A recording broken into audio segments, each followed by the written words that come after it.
truth is the most convincing story that maps onto reality, and that's why the central narrative is falling apart. Right now in the United States, people should not be walking around with masks. We must see the central narrative for the fiction that it is. We are Americans. While elections are sometimes messy, this was a secure election. The founders began the fight for human liberty and self-governance, and it's up to us to finish the job.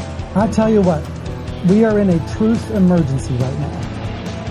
This is the end game.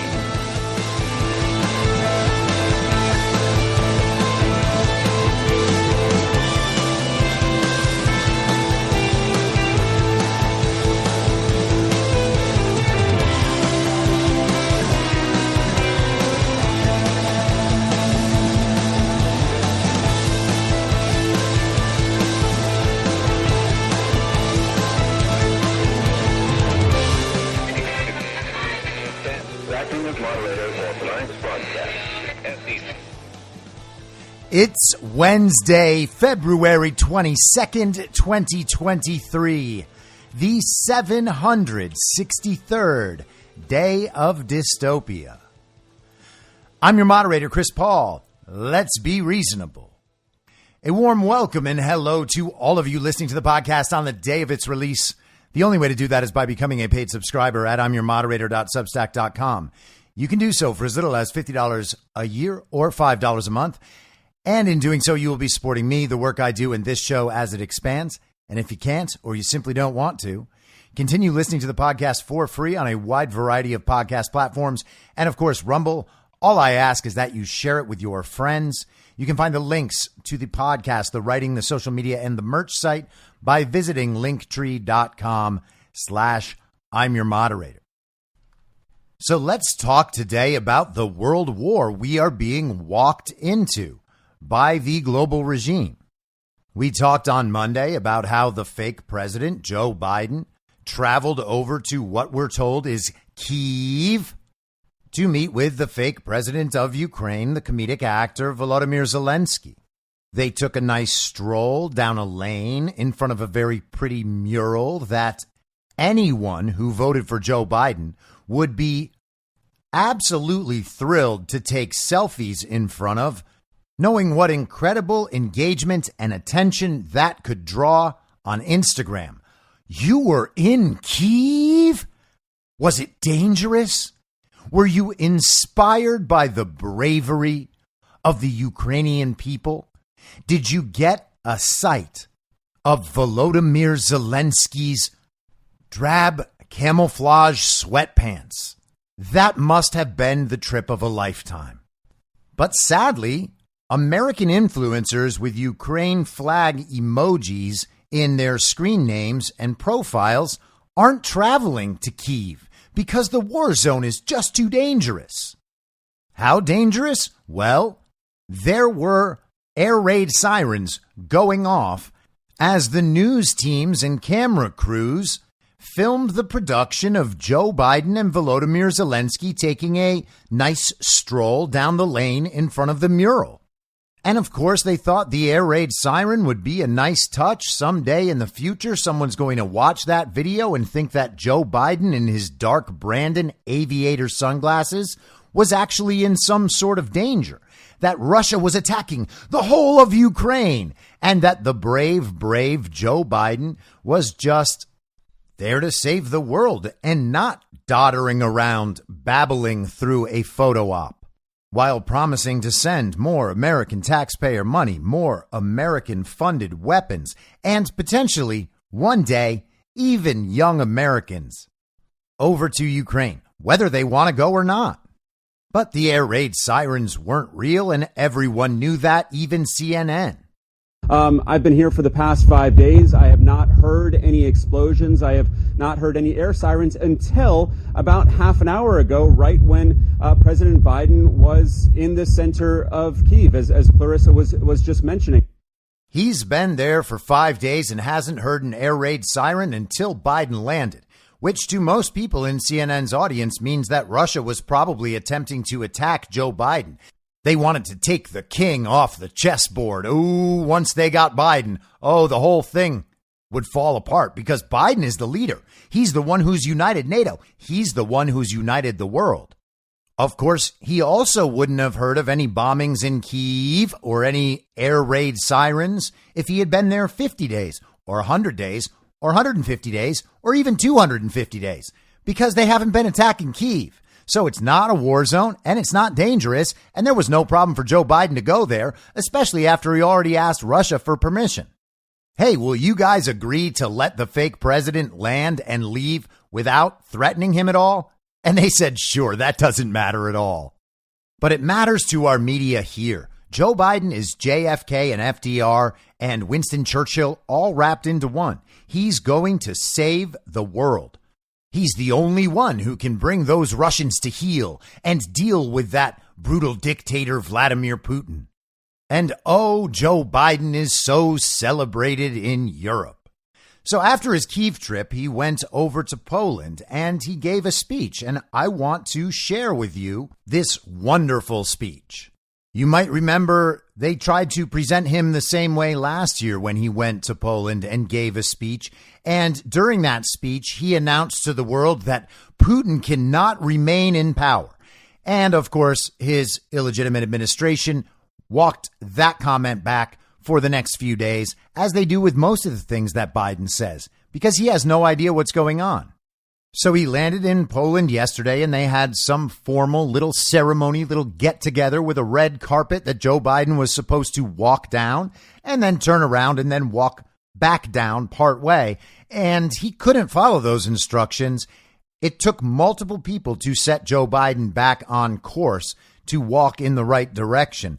It was on par with last year when the Easter Bunny had to pull him away from people who were asking questions, worried that he might start sniffing and groping children.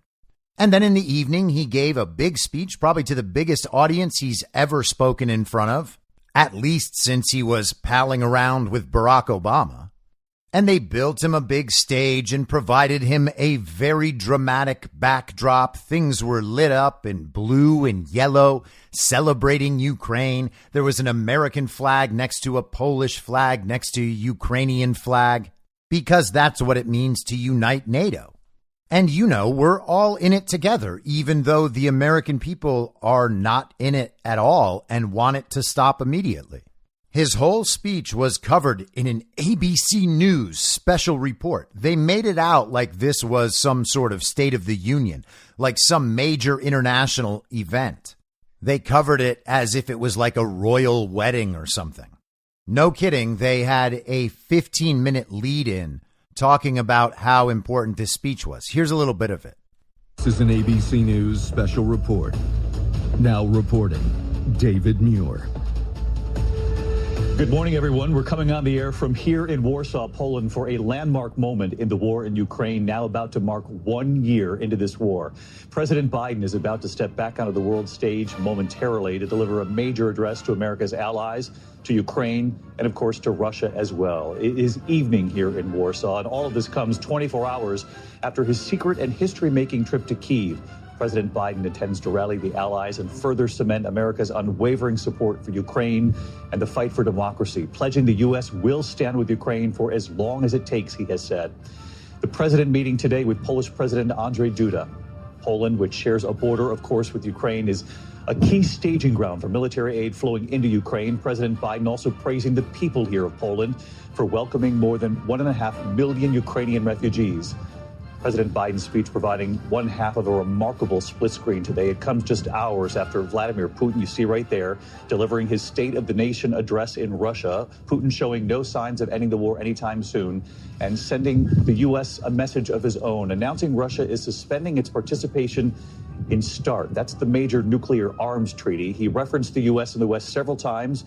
He did not mention President Biden by name.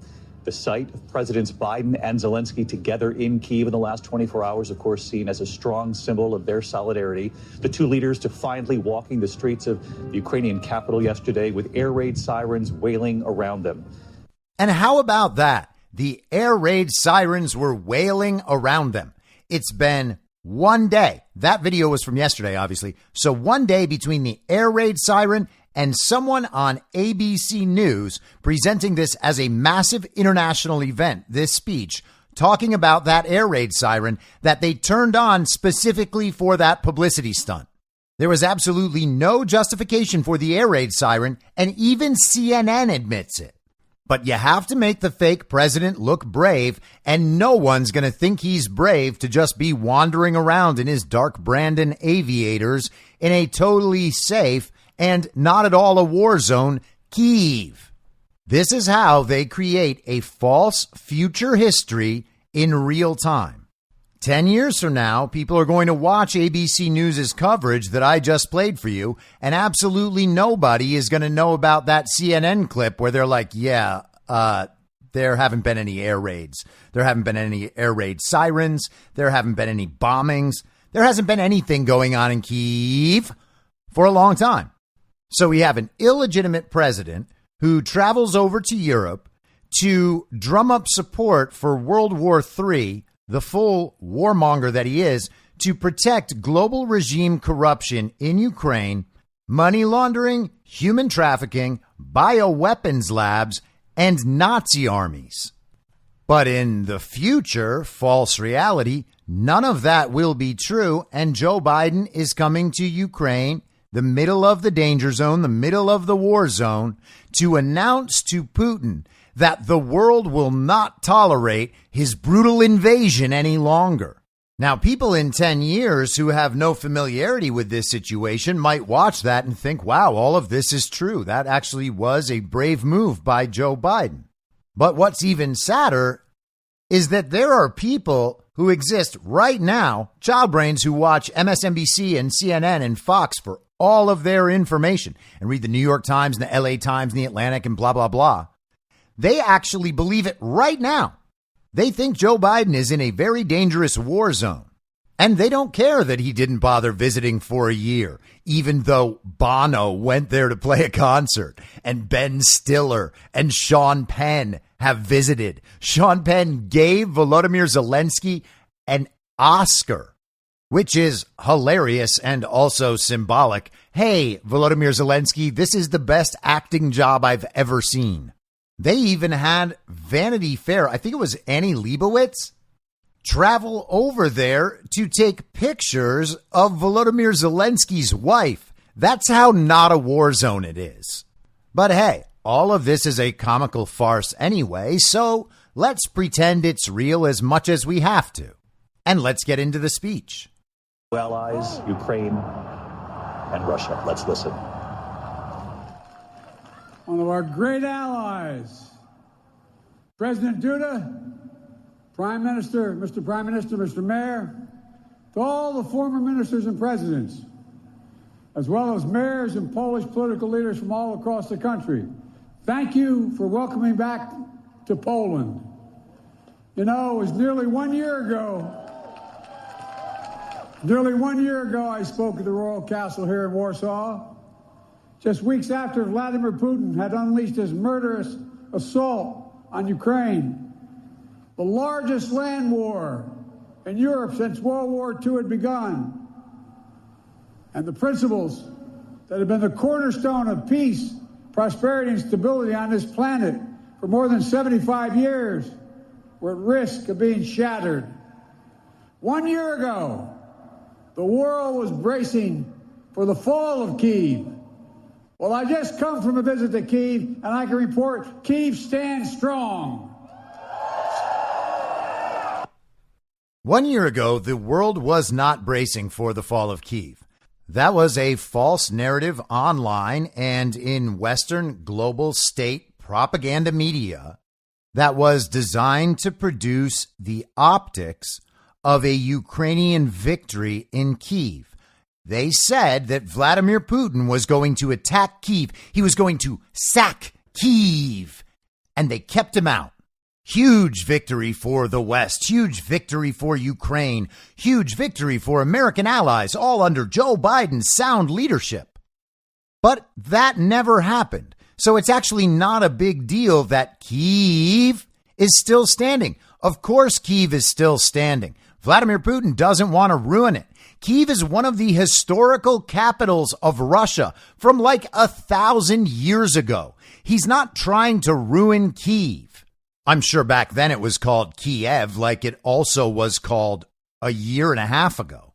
But they had to change it so that people who don't know anything can just say Kyiv rather than Kiev, and they will feel like they're the smart ones. But Joe Biden raises his little fists and shakes a little bit like he's riling up his orc army and says, Kyiv still strong. And oh, waves of applause come toward Joe Biden. Now, he's never been applauded like that in America, but hey, if you can't be applauded like that in America, at least you can be applauded by Nazi-aligned foreigners. Kyiv stands proud. It stands tall. And most important, it stands free. When Russia invaded, it wasn't just Ukraine being tested. The whole world faced a test for the ages. Europe was being tested. America was being tested. NATO was being tested. All democracies are being tested. And the questions we faced were as simple as they were profound. Would we respond? Or would we look the other way? Would we be strong? Or would we be weak? Would all of our allies, would be united or divided? 1 year later, we know the answer. We did respond. We would be strong. We would be united. And the world would not look the other way. Gosh, it's inspiring. Would the United States stand with them? Would Europe stand with them? Would NATO stand with them? Well, a year later, we have our answer. The answer is, sort of. I guess we'll keep laundering money through there. The arms dealers are going to make out great. This is exactly what we wanted. Right, guys? Right, guys? Applaud now. Applaud for that, you stupid bastards. Oh, God, Joe Biden. What? And you got to appreciate the fact that the global state propaganda media has to continue painting him as this FDR/Kennedy/Churchill character, but he can't make it through 2 minutes of this big global important speech without displaying his total inability to think, much less speak in complete sentences. We also face fundamental questions about the commitment to the most basic of principles. Would we stand up for the sovereignty of nations? Would we stand up for the right of people to live free from naked aggression? Would we stand up for democracy? 1 year later, we know the answers. Yes, we would stand up for sovereignty, and we did. Yes, we would stand up for the right of people to live free from aggression, and we did. And we would stand up for democracy, and we did. And yesterday, I had the honor to stand with President Zelensky in Kyiv to declare that we will keep standing up for these same things, no matter what. Joe Biden's speechwriters are terrible. There's not an orator in the world who could pull this speech off with any level of authenticity at all. First of all, everything he says is drawn completely from a false reality. There is nothing that relates to the empirical, observable reality here whatsoever. All they have done to respond, to stand, is to extract money from the taxpayers of nations, launder it through Ukraine, and send some weapons over there, most of which are redirected at some point and never come anywhere close to the battlefield. The army is mercenaries and Nazis. This is what it means for the American president to stand up for democracy and the sovereignty of nations. And as always, it's worth remembering that he doesn't even stand up for democracy at home. You can't really claim that after stealing elections.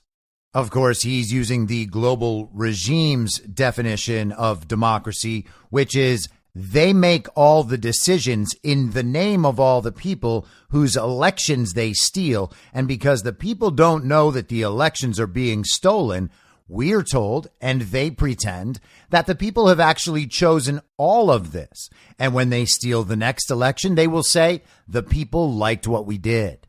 That is democracy to the global regime. That is democracy to Joe Biden. When President Putin ordered his tanks to roll into Ukraine, he thought we would roll over. He was wrong. The Ukrainian people are too brave. America, Europe, a coalition of nations from the Atlantic to the Pacific, we were too unified. Democracy was too strong. Instead of an easy victory he perceived and predicted, Putin left with burnout tanks and Russia's forces in disarray. He thought he'd get the Finlandization of NATO. Instead, he got the NATOization of Finland. So after the third time saying that they're all unified and all standing and no one thought they would stand, but they have chosen to stand, and so now they're standing, he's claiming that Putin left with burned out tanks and that we thought we'd get the Finlandization of NATO and instead we got the NATOization of Finland. Who wrote that? Is that something that Karine Jean-Pierre heard on the plane over to Europe and was like, oh, Mr. President, we have to get this in the speech. What is the Finlandization of NATO? Now, I don't want to burden you with this entire speech because it's about 20 minutes, which means it would probably be the full hour of the podcast. And he mostly just carries on like this the entire time. But there are a couple more bits worth playing. We're seeing again today what the people of Poland and the people across Europe saw for decades. Appetites of the autocrat cannot be appeased. They must be opposed. Autocrats only understand one word: no, no, no. No, you will not take my country. No, you will not take my freedom. No, you will not take my future. And I'll repeat tonight what I said last year in this same place. A dictator bent on rebuilding an empire will never be able to ease the people's love of liberty. Brutality will never grind down the will of the free. And Ukraine will never be a victory for Russia. Never. So Joe Biden is hearkening back to World War II and claiming that Ukraine will never be a victory for Russia. They have to win. They must win. They will win. They'll stand and stand and stand. And however long it takes, they're going to keep standing. And Joe is mentioning one of the buzzwords in global state propaganda media these days. This is one of the negative descriptors of leaders around the world who are not on board with the global agenda, the regime agenda. Now, instead of calling them dictators or warlords, we just call them autocrats. We are told these are autocracies. They are ruled by this single ruler with an iron fist, the Vladimir Putins of the world, the Donald Trumps of the world, ruling all alone with an iron fist and no popular support, just there to oppress the people from the top down. Nothing like what Joe Biden's doing. And not 2 minutes before, during this same speech, he said that democracies are growing stronger and autocracies are growing weaker. Except 9 months ago, he screamed this. Well, guess what? In the last 10 years, there's 15 fewer democracies in the world. Fewer. Not more, fewer. And he's done that a few times. This is one of Joe Biden's things that he says. He talks about how there are fewer democracies. And if we're using the global regime's definition of democracy, that means that there are 15 fewer nations aligned with the global regime. So, hey, that sounds like a win. Free people refuse to live in a world of hopelessness and darkness. You know, this has been an extraordinary year in every sense. Extraordinary brutality from Russian forces and mercenaries. They've committed depravities, crimes against humanity, without shame or compunction. They've targeted civilians with death and destruction, used rape as a weapon of war, stolen Ukrainian children in an attempt to steal Ukraine's future, Bomb train stations, maternity hospitals, schools, and orphanages. No one can turn away their eyes from the atrocities Russia is committing against the Ukrainian people. It's abhorrent. It's abhorrent. So that's where we are now. A fake American president is in Europe accusing Russia of crimes against humanity and listing off a number of kind of media buzzwords from stories the media has pushed over the last year. All of those stories are propaganda. The maternity hospital, remember the maternity hospital and the schools? Ukrainian Nazis were setting up in maternity hospitals and schools. That's the Ukrainians using civilians and civilian infrastructure as human shields. That's Ukrainian human rights violations. That's Ukrainian war crimes. We should be happy that Joe Biden doesn't actually have the power a normal American president has. We should be happy that his words mean so little on the global stage, because without that, it would be a little hard to see Vladimir Putin showing the restraint he's showing, especially as the world comes to terms with the fact that Joe Biden and the American part of the global regime is partially, at least, responsible for the bombing of the Nord Stream pipelines. But extraordinarily, as well, has been the response of the Ukrainian people and the world. 1 year after the bombs began to fall, Russian tanks rolled into Ukraine. Ukraine is still independent and free. Now, I don't know if you can tell because this is just audio, but that was one of the moments where Joe Biden bends over the lectern and whispers, "Ukraine is still independent and free." And I know he's just constantly saying that we're strong and they're weak, we're good and they're bad over and over and over again. But you can't miss a Joe Biden whisper. From Kherson to Kharkiv, Ukrainian fighters have reclaimed their land. Donnie was a good bowler and a good man. He was one of us. He was a man who loved the outdoors and bowling. And as a surfer, he explored the beaches of Southern California from La Jolla to Leo Carrillo and up to Pismo. More than 50% of the territory Russia held last year.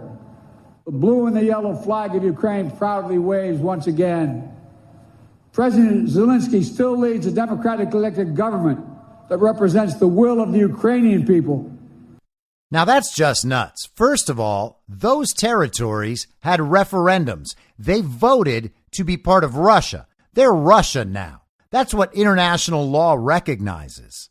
And Volodymyr Zelensky doesn't lead a democratically elected government. They have fake elections like every other corrupt regime country has, including our own. But Zelensky has also banned opposition political parties, and he's pursuing opposition media and political opponents and even churches. There is nothing about Volodymyr Zelensky's puppet rule that's in line whatsoever with what we consider traditionally to be democratically elected governments. But that doesn't matter, does it? Because all that matters is whether or not he's aligned with the global regime. The will of the people of Ukraine doesn't matter at all. In fact, here's why. The world has already voted multiple times, including the United Nations General Assembly, to condemn Russia's aggression and support a just peace. Each time in the UN, that vote has been overwhelming. In October, 143 nations of the United Nations condemned Russia's illegal annexation. Only four in the entire UN voted with Russia. 4. So the countries of the world have voted and they agree that Russia is bad. Problem with that is no one cares. No one cares what the United Nations does. The United Nations is the governing body of the global regime. If you don't want anything to do with the global regime and you are prepared to go to war and you are capable of winning the war, then why would you care what the United Nations says? And of course, Vladimir Putin doesn't, and neither do other major leaders of the world. The UN, for all intents and purposes at this point, is basically fake. So is NATO. Who cares about these organizations? The EU? All of those are likely to disintegrate within the next few years. They just won't exist anymore. So why would we pretend that they're important now? They've already proven to be toothless. And for the record, that won't be disproven if NATO decides to launch some offensive against Russia in Ukraine, because that's already happening now under a different name. So what's the difference? It's not like they're going to come in and just win automatically. Oh, NATO's coming now. Vladimir Putin went too far. NATO's going to come in and destroy Russia, and then everything's going to go back to how it was before because everybody cares about the UN and NATO. Nope, they don't. They just don't. It's all marketing. It's all fake. No one has to believe it anymore. I speak once more to the people of Russia. The United States and the nations of Europe do not seek to control or destroy Russia. The West was not plotting to attack Russia, as Putin said today. And millions of Russian citizens who only want to live in peace with their neighbors are not the enemy. This war was never a necessity. It's a tragedy.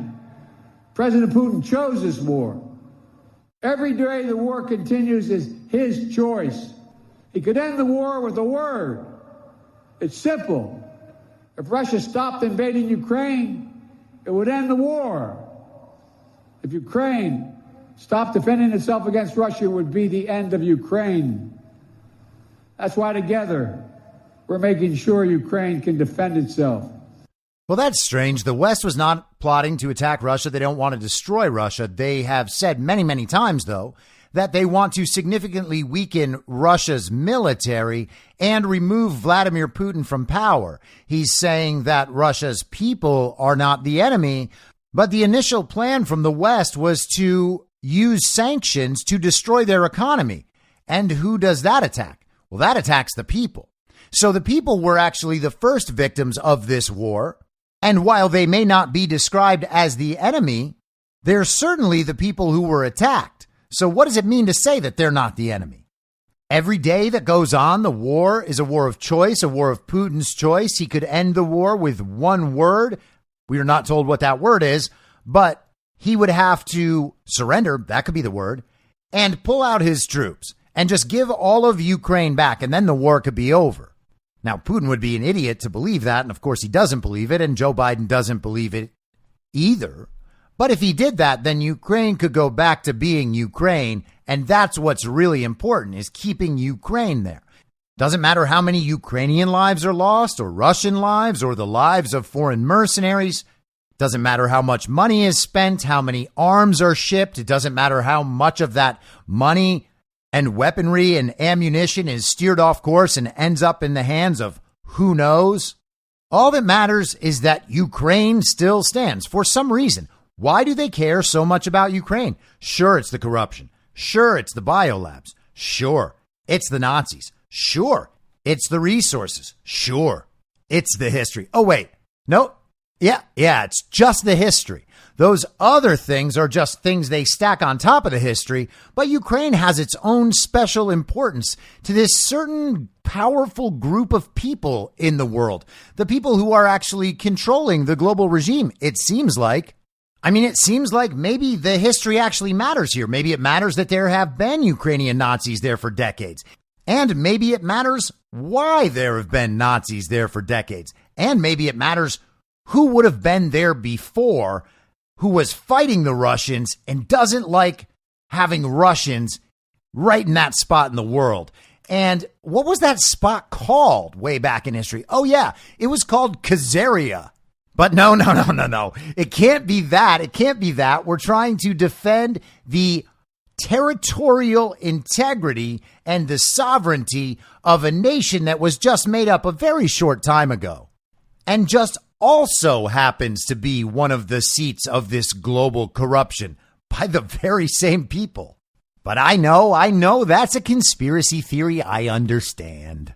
But without it, it just seems so hard to understand why the entire world cares about where the eastern border of Ukraine is drawn. And why was it so important to Ukraine and the global regime controlling Ukraine to get rid of all those ethnic Russians in that eastern part of Ukraine? I mean, they were, after all, waging a civil war, an ethnic civil war, for the last 8 or 9 years. It seems like maybe there's something more to this that we're not being told about. But let's ignore all that, because I'm sure that we're getting at least enough of the story from the TV, right? Poland's generosity, your willingness to open your hearts and your homes is extraordinary. The American people are united in our resolve as well. All across my country, in big cities and small towns, Ukrainian flags fly from American homes. Well, that was kind of accurate last March, I guess. Everyone doing the Ukraine flag emojis and putting Ukraine flags outside their homes. But most of those have been taken down, and now people with Ukraine flag emojis in their profile are kind of a joke. That was the dream of those who declared Ukraine's independence more than 30 years ago, who led the Orange Revolution and the Revolution of Dignity, who braved ice and fire in the Maidan, and the Heavenly 100 who died there. Joe Biden right there is talking about the overthrow of Ukraine's government by the global regime led by the American State Department, including people who are in Joe Biden's illegitimate administration right now. He is glorifying that. And it's critical to keep that in mind. The democratically elected government in Ukraine was installed by Joe Biden's allies under the Obama administration for George Soros's profit. We've gone over this countless times. But in the false reality, this is something that Ukraine cheers. In fact, the whole world cheers this. It's not something to be embarrassed about, everyone knowing that you overthrew a nation. It's something to be proud of because you made the nation so much better. And sure, the Maidan incident was every bit the color revolution false flag that January 6th was, or that, for that matter, the Reichstag fire was. But don't you understand that things get so much better after those events? Whoops, there's that history of the region catching up with old Joe again. There be no doubt the commitment of the United States to our NATO alliance and Article 5 is rock solid. And every member of NATO knows it. And Russia knows it as well. An attack against one is attack against all. It's a sacred oath. So once again, Joe Biden is talking about Article 5 of the NATO treaty that says that the United States has to come in and defend any NATO country that's attacked. Ukraine, of course, is not a NATO country. So what they want to do is have a NATO country attacked so that they can justify a much larger war effort. Jack Posobiec was talking to Judge Napolitano yesterday and mentioned that he believes what will happen is that NATO will try to come into Ukraine and set up a safe zone of some sort, a refugee corridor, a supply corridor. And then what happens if somehow NATO's there doing their very peacekeeping work and then they get attacked there? Oh, man, that would be an attack against NATO, and that would justify the whole NATO alliance coming in. He's kind of giving himself a lot of excuses to escalate this war significantly, isn't he? And what does he mean that Article 5 is a sacred oath? Article 5 is not a sacred oath. It's part of a defunct treaty. NATO is supposed to be a defensive alliance against Russia. NATO's usefulness and the justification of NATO's existence expired after the Cold War. Do we really have to pretend the United States is going to go defend NATO countries based on some contract from decades and decades ago when the people of the country don't support the effort at all? Joe Biden is not a leader. He's not a unifier. This is not the adults back in the room. Joe Biden is simply an illegitimate dictator who was installed in office and has become an authoritarian warmonger committing crimes against American people and is now selling that to the world. There's no justification for any of this. It doesn't matter how many media figures still wear their little Ukraine flag pins, like Brian Kilmeade on Fox, that clown. We should see Joe Biden the way he deserves to be seen, and that's on par with the most evil leaders of the 20th century. That's who Joe Biden is. That's what he's doing. And the justification is, well, we have this sacred oath. Over the past year, the United States has come together with our allies and partners in an extraordinary coalition to stand against Russian aggression. But the work in front of us is not just what we're against. It's about what we're for. What kind of world do we want to build? We need to take the strength and capacity of this coalition and apply it to lifting up the lives of people everywhere, improving health, growing prosperity, preserving the planet, building peace and security, treating everyone with dignity and respect. That's our responsibility. The democracies of the world have to deliver it for our people. How about that? So it's not just Article 5. NATO's not just there to defend allied nations against Russian aggression. They're there to fix the entire world for everybody. Isn't that amazing? They have the exact same agenda as the United Nations and the World Economic Forum and the WHO and the WTO and all of the other global regime governing bodies and alliances. Apparently, we have a sacred oath to all of that, too. As we gather tonight, the world, in my view, is at an inflection point.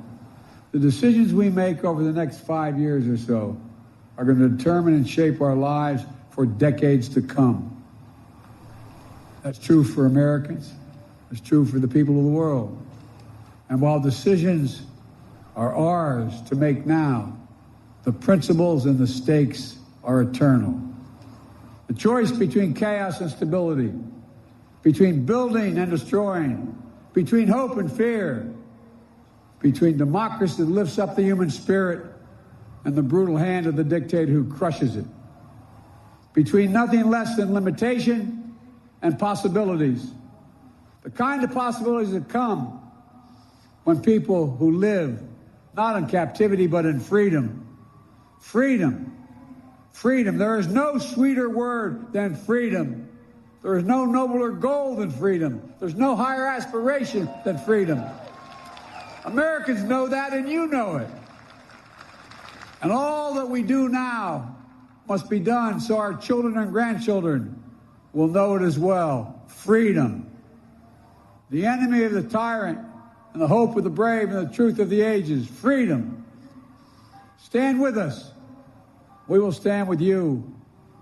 Let us move forward with faith and conviction and with an abiding commitment to be allies, not of darkness but of light, not of oppression but of liberation, not of captivity but yes, of freedom.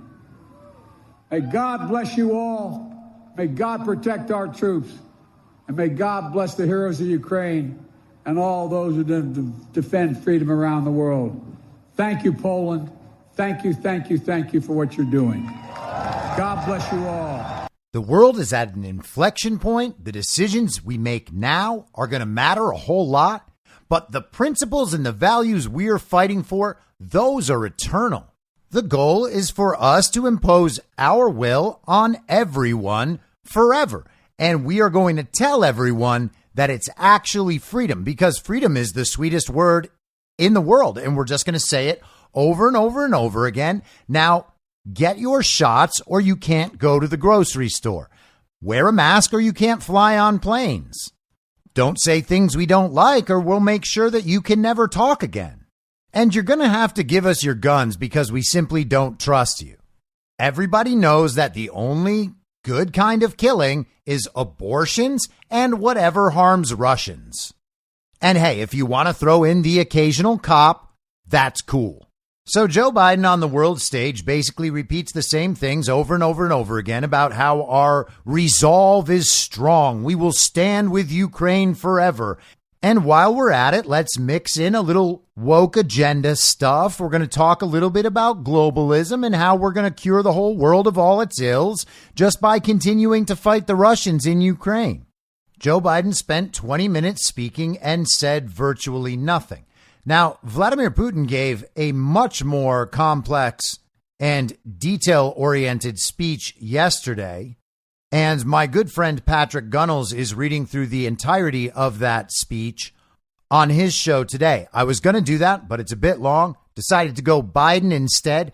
But here is a summary of the speech. This is on thecradle.co, and it's by the intrepid international investigative journalist Pepe Escobar. The headline, Putin's civilizational speech frames conflict between West and East.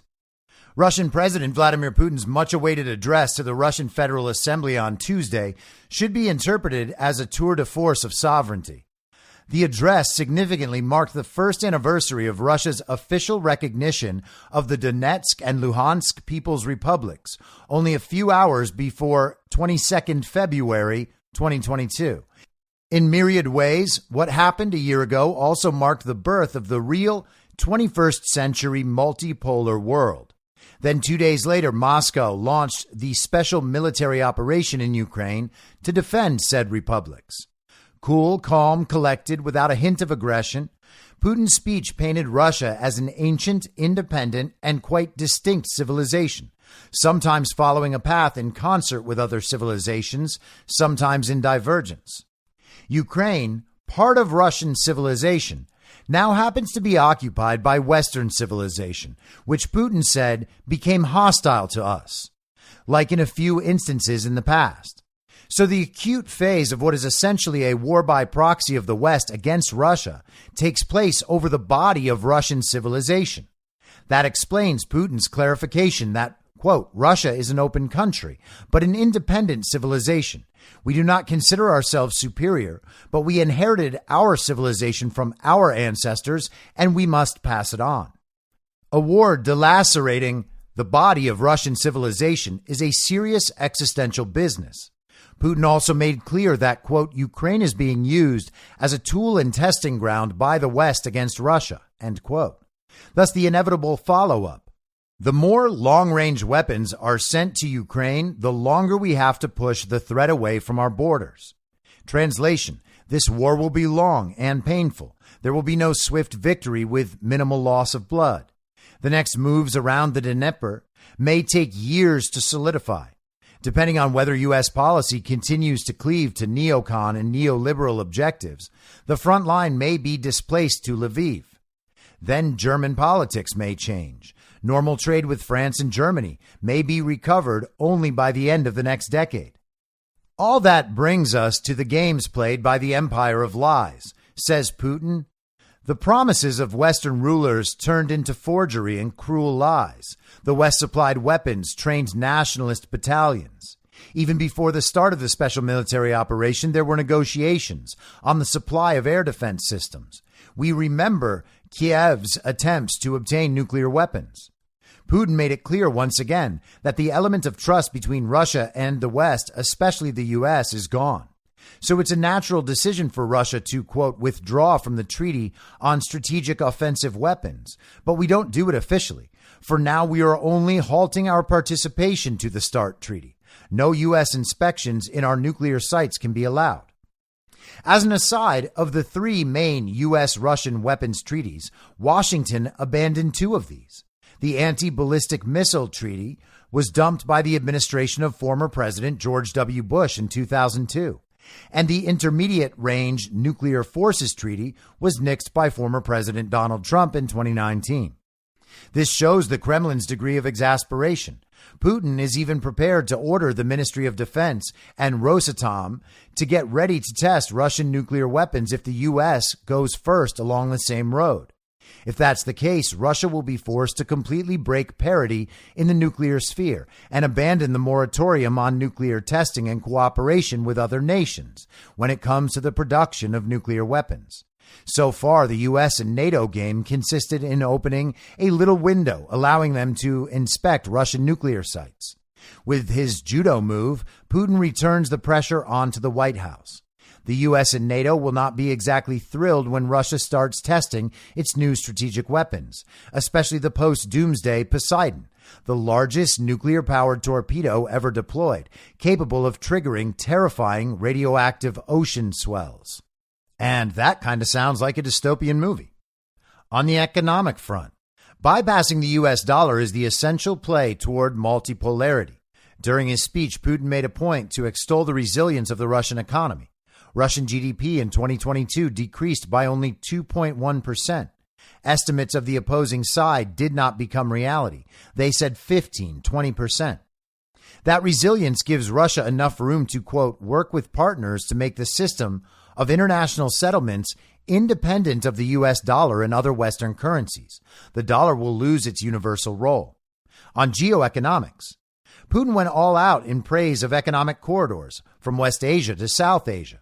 Quote, new corridors, transport routes, will be built toward the east. This is the region where we will focus our development.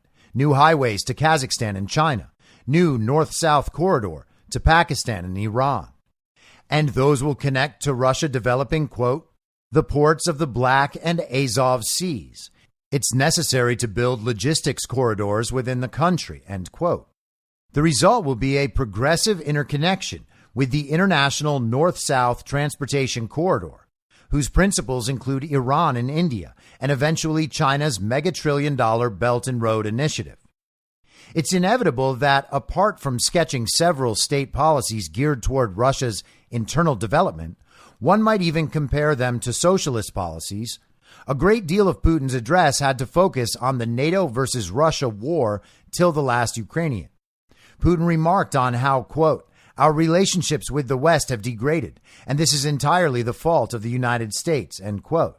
How NATO's goal is to inflict a strategic defeat on Russia, and how the warmongering frenzy had forced him a week ago to sign a decree, quote, putting new ground-based strategic complexes on combat duty, end quote. So it's no accident that the U.S. ambassador was immediately summoned to the Ministry of Foreign Affairs right after Putin's address. Russian Foreign Minister Sergei Lavrov told Ambassador Lynn Tracy in no uncertain terms that Washington must take concrete measures, among them to remove all U.S. and NATO military forces and equipment away from Ukraine.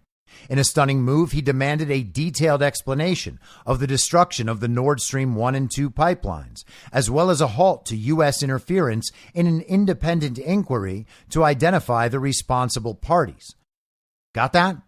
So the Russian foreign minister is demanding the U.S. tell Russia what it knows about the bombing of the Nord Stream pipelines and to stop interfering in those investigations.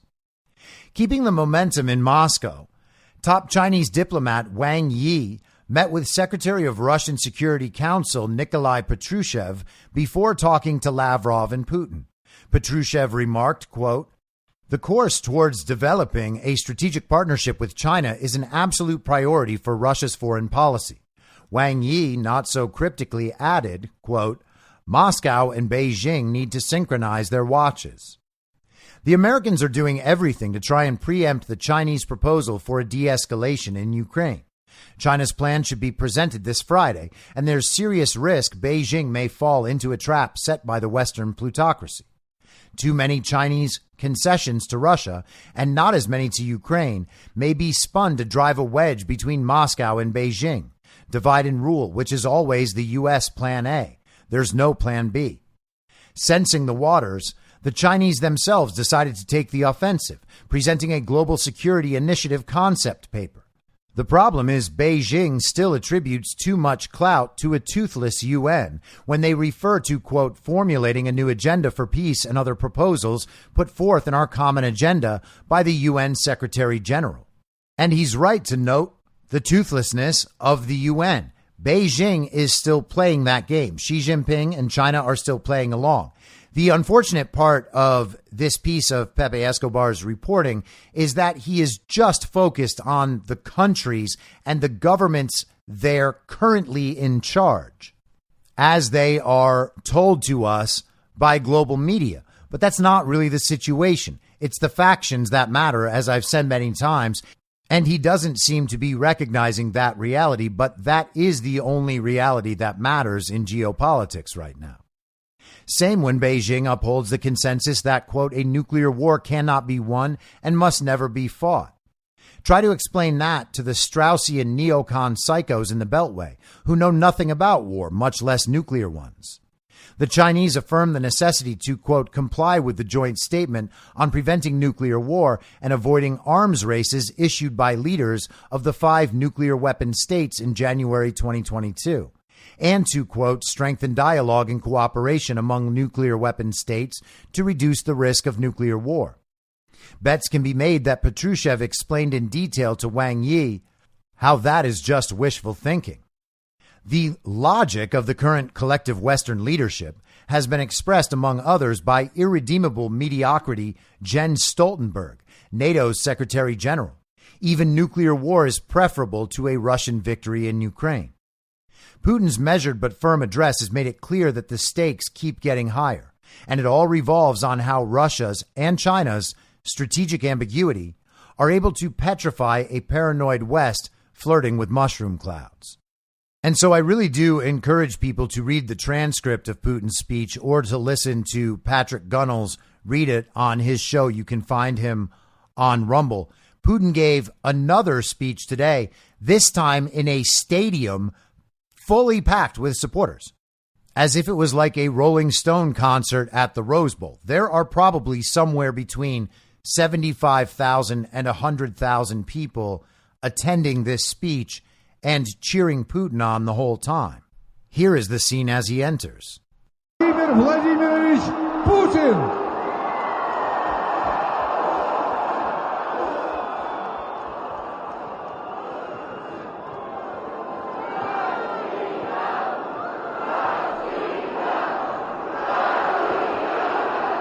Now, I know Putin is a master of propaganda and a brutal Russian dictator. He probably forced all these people to show up and cheer for him and wave around little Russian flags with huge smiles on their faces. I mean, if it's even real that he's even in a stadium, the whole thing is probably propaganda. And hey, you know what? Take it, commie. Take it. The whole thing is propaganda. Joe Biden's whole thing is propaganda too. Which person did propaganda better? How about that? Let's just leave it at that. Well, again, that's Putin. Whoops. So maybe the whole thing is real in that sense. Putin kicks Joe Biden's ass in propaganda. Congratulations. Go with that then, commie. Good luck, I guess. And here's what Putin had to say. This was a much shorter speech than yesterday. He said, "Good afternoon, friends. We are having this meeting on the eve of Defender of the Fatherland Day. This phrase, these words have something powerful, enormous. I would even say mystical and sacred in them. No wonder one of the most popular prayers begins with the words, Our Father. Father is a word that conveys something very close to every person. After all, we also say motherland. This is about a family, something huge and powerful, and at the same time close to everyone's heart. It is the motherland and the family. Ultimately, the motherland is the family, and they mean the same for us in our hearts. There are people, here they are standing next to me on my left and my right, whose choice in life is to defend the most sacred and dearest thing that we have, family and the motherland. Today, they are doing this as part of the special military operation. We have come together here for what is, in fact, a festive event. But I just received a report from the country's top military leaders that a battle for our people is unfolding on our historical borders right at this moment. It is being led by courageous servicemen, just like the ones who are standing next to us here. They are fighting heroically, courageously, and bravely. We are proud of them. Let's give a triple hooray in their honor so they can hear our greetings. Our entire country stands behind them, which means that everyone who does it is, to a certain extent, also a defender of the fatherland. That includes medical workers who help our troops get back on their feet, doctors, nurses, and, of course, defense industry employees, transport workers, and everyone else who does this. My friends, this also includes you, the people who came here today to support our soldiers. Thank you. It includes even children who write letters to support our soldiers. This is very important. In this sense, in our efforts to protect our interests, our people, our culture, our language, and all our territories, all our people are defenders of the fatherland. I bow low to all of you. Happy upcoming Defender of the Fatherland Day. United, we have no equal. For the unity of the Russian people, hooray. Now that obviously by no means is the detailed policy speech he gave the day before. But that's not what this speech is for. This speech is about patriotism and nationalism and honoring their military and honoring their history, because that history matters. In fact, that history is almost all that matters. And that's why the global state propaganda media ignores it completely.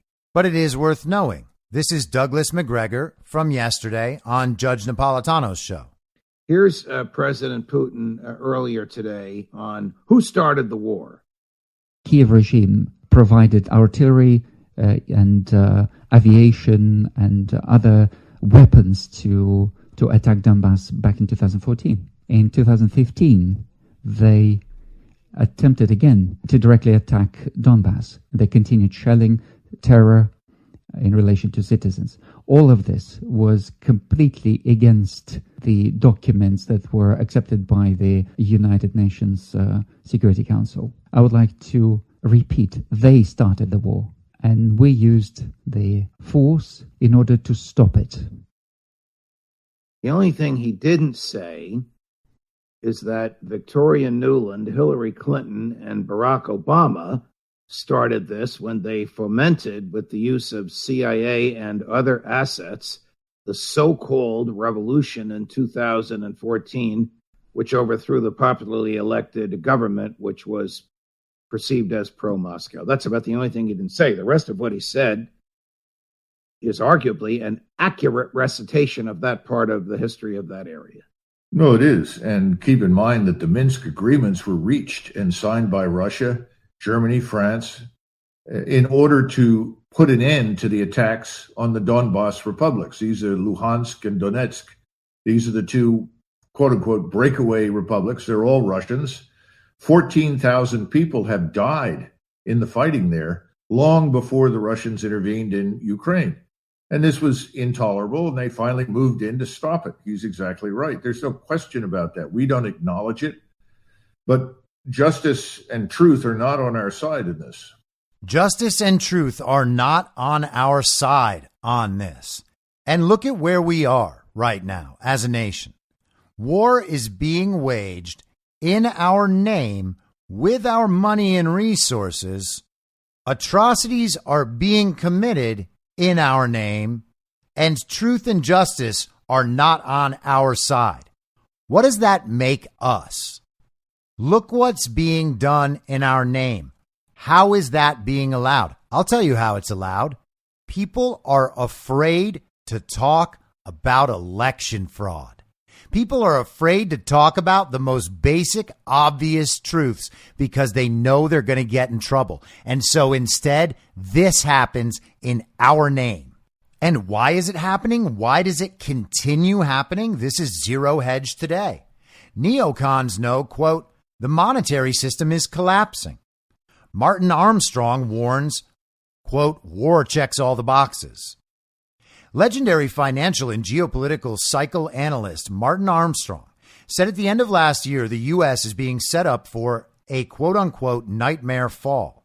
Train derailments and political problems are spinning out of control, but the biggest threat is war. Armstrong explains, they want a war, but they also need it because the monetary system is collapsing. He goes on, you have had interest rates at negative since 2014, so suddenly interest rates are rising. Any bond owned by any institution in Europe is a loser. They have lost so much money, it's incredible. What happens? Nobody is interested in long-term debt, period. If you have interest rates rising and rates are going to be up because the Fed cannot stop this kind of inflation, then you got war. You have untold billions of dollars being shipped into Ukraine, which is absurd. This is what you have. You also have to look at what Janet Yellen said. And she was concerned with the tons of new debt coming out. You are exceeding the balance sheets of the primary dealers. To be a primary dealer, you have to be able to guarantee you will be able to buy X amount of debt. If you can't sell it, what happens? The bank is stuck with this debt, and then they go bust. So we have a real problem here. They cannot continue to issue this kind of debt in perpetuity. They have been borrowing money since World War II with no intention of paying anything off. The Fed is independent, and they don't want the long-term debt. They have been moving toward the short end of the curve. How do you continue to fund a government if there are no buyers for the debt? This is on a global scale. So war checks all the boxes? Armstrong says absolutely.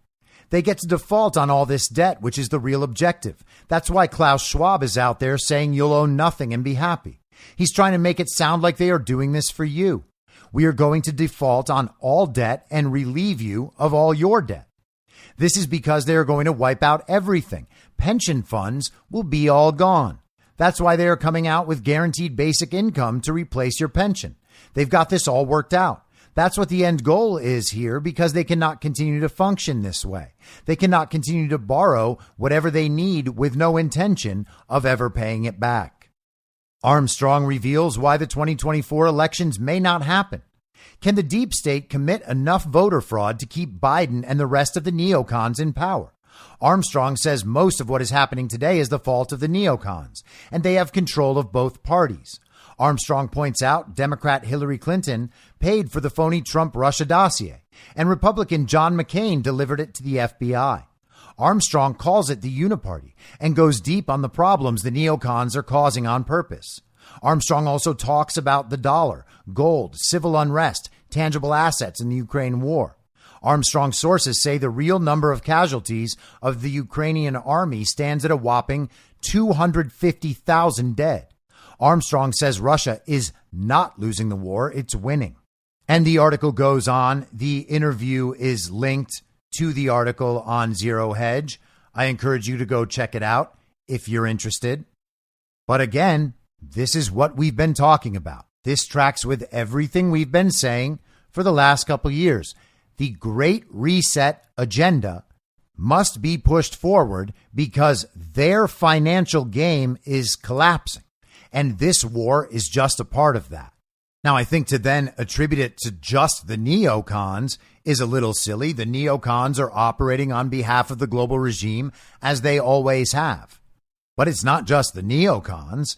It's all of the neoliberals, the classical liberal normies, everyone who imagines they are centrists, the progressives, the socialists, the communists.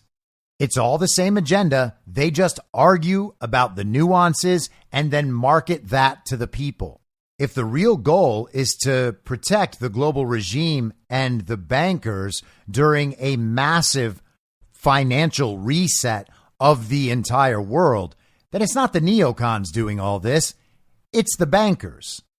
And speaking of neocons, potentially, don't worry, I said potentially, Ron DeSantis finally weighed in on Biden's Ukraine visit and the U.S.'s spending in Ukraine. He joined Fox and Friends the other day. He said they have effectively a blank check policy with no clear strategic objective identified, and these things can escalate. And I don't think it's in our interest to be getting into a proxy war with China, getting involved over things like the borderlands or over Crimea. So I think it would behoove them to identify what is the strategic objective that they're trying to achieve, but just saying it's an open-ended blank check, that is not acceptable. Well, bold words a year into this conflict from Ron DeSantis. This is covered, by the way, in Zero Hedge as well. The governor added that the scenario of Russia steamrolling into NATO countries, quote, has not even come close to happening, adding that Russia has shown itself to be, quote, a third-rate military power. I think they've suffered tremendous losses, DeSantis said, referring to Russia. And he also added, I don't think any of this would have happened but for the weakness that the president showed during his first year in office, culminating, of course, in the disastrous withdrawal in Afghanistan. So I think while he's over there, I think I and many Americans are thinking to ourselves, okay, he's very concerned about those borders halfway around the world. He's not done anything to secure our own border here at home. We've had millions and millions of people pour in, tens of thousands of Americans dead because of fentanyl. And then, of course, we've just suffered a national humiliation of having China fly a spy balloon clear across the continental United States. So I guess it's nice to stand up to this war effort a year in after we have already put upwards of 100 billion American taxpayer dollars into that war effort. That, as he notes, has no clear strategic objective. But while Ron DeSantis has no power as the governor of Florida to influence any of this and doesn't have the political power to create momentum against the war effort, there are some things the Congress can do, and it seems like we might be getting some signs of Congress actually doing them. This is from Breitbart on Sunday. Representative Ralph Norman says, McCarthy set the gears in place to strip Ukraine aid from must-pass spending bills. Representative Ralph Norman of South Carolina told Breitbart News in an exclusive interview this week that House Speaker Kevin McCarthy set the, quote, gears in place for conservatives on the House Rules Committee to strip Ukraine aid from must-pass spending bills. Norman spoke to Breitbart News as conservatives have railed against the inclusion of Ukraine aid in must-pass bills, such as the $1.7 trillion omnibus spending bill and a stopgap spending bill, otherwise known as a continuing resolution. Asked if the House conservatives on the House Rules Committee would move to strip Ukraine aid from must-pass spending bills, Norman said, "We're going to make sure it happens." The South Carolina conservative elaborated, "If it's spending American dollars, then each representative is going to have to take a vote on it.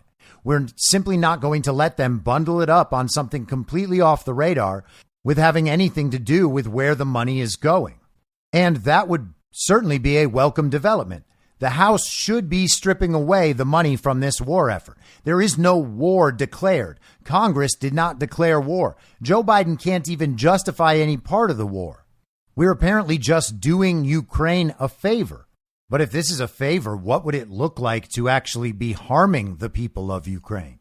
And the dynamic here is interesting. They pushed through during the lame duck session right at the very end last year. They pushed through all this spending.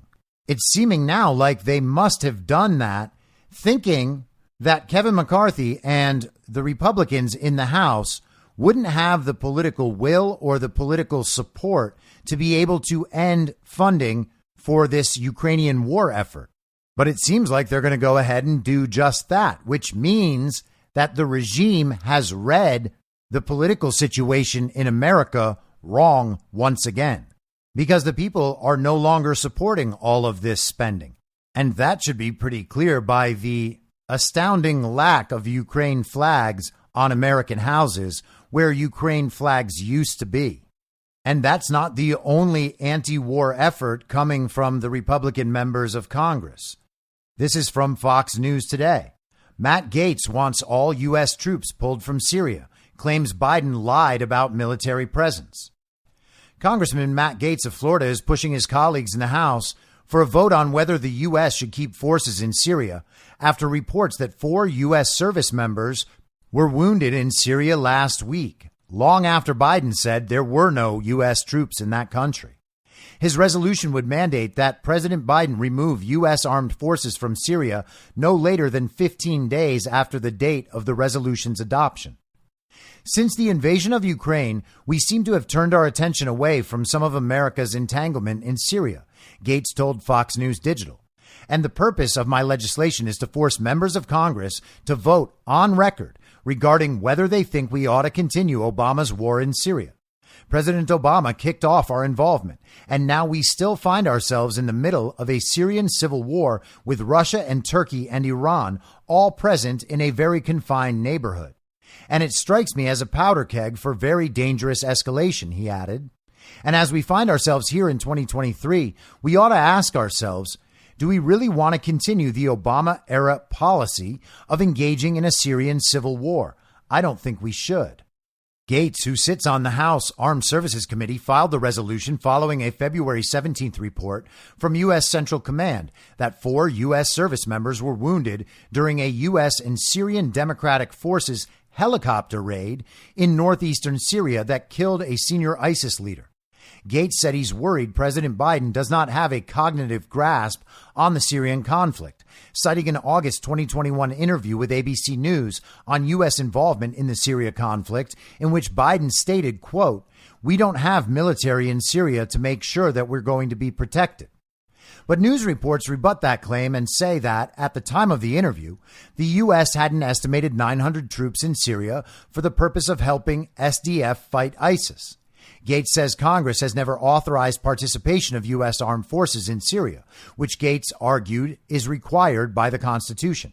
Gates's resolution is pursuant to the War Powers Act of 1973, which was designed to limit the president's ability to initiate or escalate military actions abroad. Under that act, the House will be forced to vote within 18 days after Gates's resolution was introduced. I've heard reports as recently as today from people who've spent time in the Syria theater indicating that Russian and U.S. personnel get into very close proximity to one another, close enough to take photos and wave, Gates said of potential escalation in the region. And the risk of an accident or miscalculation or just misuse of authority could lead to direct kinetic conflict between the United States and Russia in Syria. And we ought to really think about whether or not that risk is worth whatever it is we're fighting for in Syria. If Joe Biden wants to keep U.S. troops in the Syrian conflict, he should have to explain to us why, what the goal is, and what winning looks like. Gates said he hopes his resolution will win the approval of both Republican and Democratic colleagues. One of my great disappointments in the 118th Congress is that people who I thought were anti-war Democrats seem to be consumed, have become cheerleaders for our armed conflict, Gates said. The squad used to be anti-war. Now they're waving their pom-poms for NATO. And so I'm sort of looking for where the anti-war coalition currently resides in the Congress. Is it more on the right? Is it more on the left? Is it some amalgamation thereof? But this resolution will test who is truly adherent to what I believe is America First foreign policy and who continues to believe in Middle Eastern adventurism. And so this is great stuff from the Republican Congress. Are they able to do absolutely everything we want them to do? No, they can't, because they don't have the Senate, they don't have the presidency, but they do have the House, and with the House comes the power of the purse. Can they hold a vote to cut off aid to Ukraine that continues this war effort? Can they hold a vote to bring these troops back from Syria? Does anyone know why we're there in the first place? Both of these things get everybody in the House on the record. Do you support this spending? Do you support troops in Syria? And that is important on its own because we get to learn about where these members stand. When Nancy Pelosi was there with the Democrat House and everybody voting by proxy on all of these packaged bills where everything is all together, they can just cast their vote for the whole bill, never be put on record where they stand on Ukraine or any of these other issues. That's come to an end. Now everybody is going to actually have to be on record, which means that the voters can hold them accountable. In a perfect world, obviously, the voters can't hold them accountable with fraudulent elections, but at least people will have the ability to contact their representatives and tell them that they expect them to vote a certain way and that they don't approve of further aid to these foreign countries while we have plenty of problems here at home. And one of those problems, of course, is in East Palestine, Ohio. Donald Trump has just landed there to bring attention and hopefully some help to that region, and obviously show the stark contrast between Donald Trump's priorities and the priority of the global puppet, Joe Biden. But Trump also put out a video statement yesterday, a very strong statement about the warmongers in the deep state. And I'm going to play that for you now. Pay special attention to when Donald Trump talks about how this Ukraine conflict got started. He is placing the responsibility directly on Obama's State Department and officials that continue to surround Joe Biden right now. Obama and Biden and that Obama State Department are the real culprits here. They are responsible for this conflict and everything that happens as a result. That's them. And sadly, they never went away. World War III has never been closer than it is right now. We need to clean house of all of the warmongers and America last globalists in the deep state the Pentagon, the State Department, and the national security industrial complex. One of the reasons I was the only president in generations who didn't start a war is that I was the only president who rejected the catastrophic advice of many of Washington's generals, bureaucrats, and the so-called diplomats who only know how to get us into conflict, but they don't know how to get us out. For decades, we've had the very same people, such as Victoria Nuland and many others just like her, obsessed with pushing Ukraine toward NATO, not to mention the State Department support for uprisings in Ukraine. These people have been seeking confrontation for a long time, much like the case in Iraq and other parts of the world, and now we're teetering on the brink of World War III. And a lot of people don't see it, but I see it, and I've been right about a lot of things. They all say Trump's been right about everything.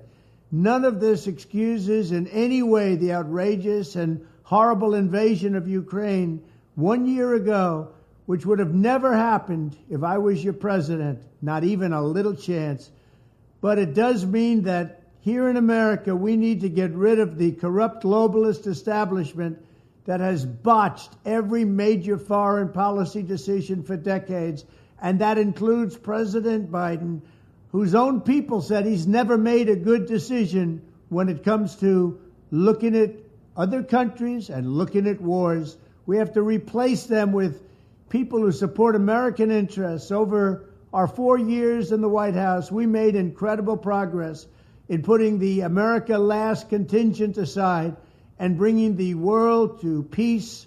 And now we're going to complete the mission. The State Department, Pentagon, and national security establishment will be a very different place by the end of my administration. In fact, just into my administration, it'll be a very different place, and it'll get things done, just like I did 4 years ago. We never had it so good.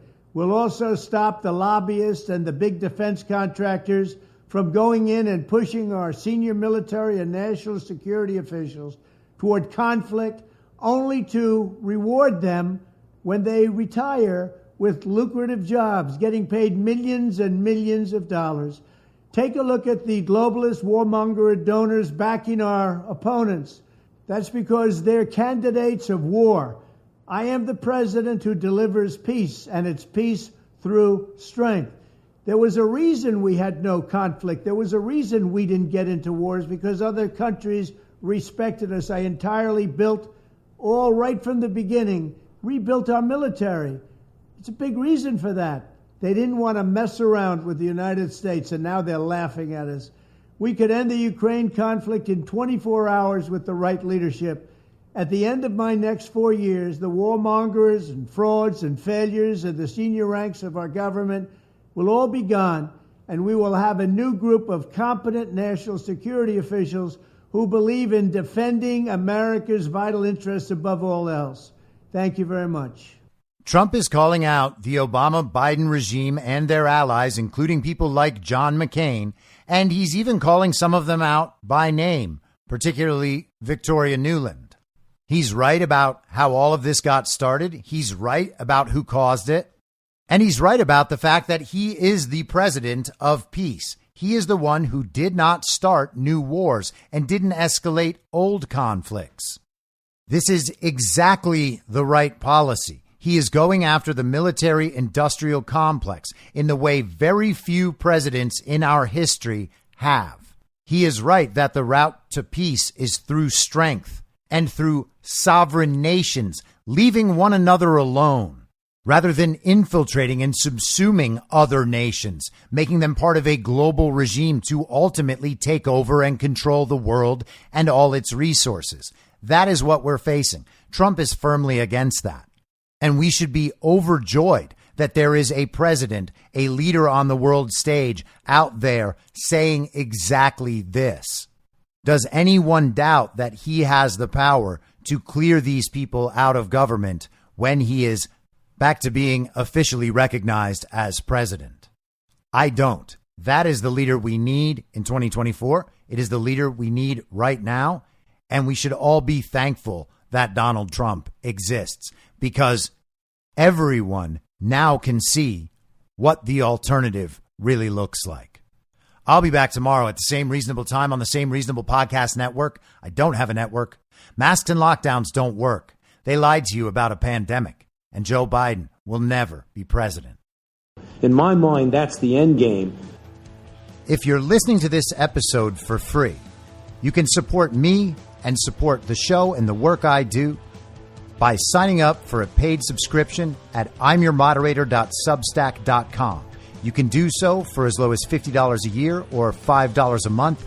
Comes out to under $0.25 per episode, and you'll blast right through the paywall for all of the writing. The merch store is www.cancelcouture.com, and you can find everything else by heading to Linktree. Linktree.com/I'mYourModerator. And I'll see you soon out on the range.